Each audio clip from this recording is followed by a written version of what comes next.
আসসালামু আলাইকুম, সবাই কেমন আছেন? আমরা আল্লাহর রহমতে ভালো আছি। তো আজকে হচ্ছে শুক্রবার, তো সবাইকে জুম্মা মুবারক। তাই প্রত্যেক সপ্তাহে শুক্রবারে সবাই একটু অন্যরকম খাবারের চেষ্টা করে, তো আমরা একটু চেষ্টা করতেছি যে একটু ভালো মন্দ খাওয়ার জন্য।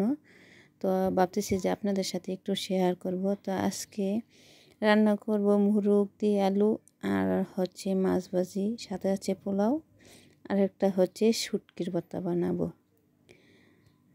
তো এই কি আপনাদের সাথে আজকে রান্নাটা হচ্ছে স্পেশালভাবে, কারণ হাতের মশলা বাটা নিছি। আর হাতের মশলা বাটার রান্না তরকারি তো অন্যরকম স্বাদ হয়, এটা সবাই জানেন। তো তো আমি প্রথমে মশলাটাকে কষিয়ে নিয়েছি, নিয়ে তারপরে আমি মাংসগুলো দিয়ে দিলাম। তো এখন কষানোর জন্য সবগুলো দিয়ে দিছি। তো কালারটা দেখতে অনেক সুন্দর। তো আর কাঁচামরিচ টমেটো দিয়ে দিছি যাতে কালারটা সুন্দর হয়। তার এখন আমি আলুটি দিয়ে দিলাম কষানোর জন্য। মাংসটা প্রথমে একটু কষাই নিচ্ছি, আর আলুটি দিয়ে দিচ্ছি ভালো করে কষানোর জন্য।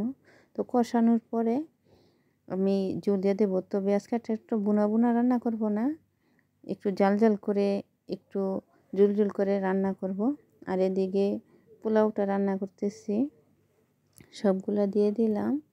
তো পোলাও চালটা যদি ভাজা হয় তাহলে পোলাওটা মানে হলা হলা থাকে, একটার সাথে একটা লাগে না।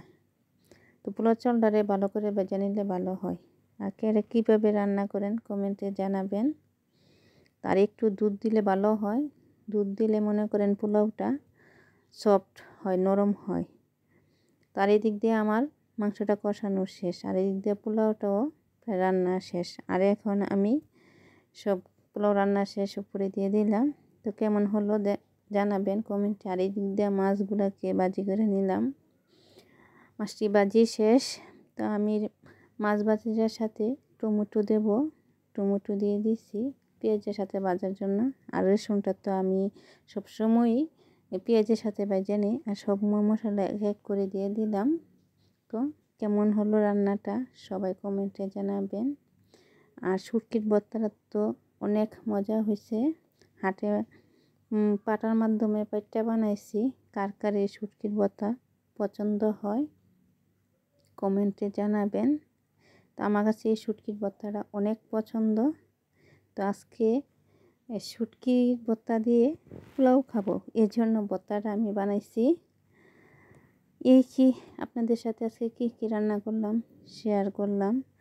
আর সবাই আমার ভিডিওটা কেমন লাগলো সবাই উৎসাহ দিবেন, যাতে ভালো ভালো ভিডিও করতে পারি। হয়তো ভুল ত্রুটি তো আছেই, নতুন যেহেতু ভিডিও বানাচ্ছি, ব্লগ করছি। তো আপনারা কমেন্টে জানাবেন। এই তো সামনে এক ভিডিও নিয়ে আপনাদের সাথে কথা হবে।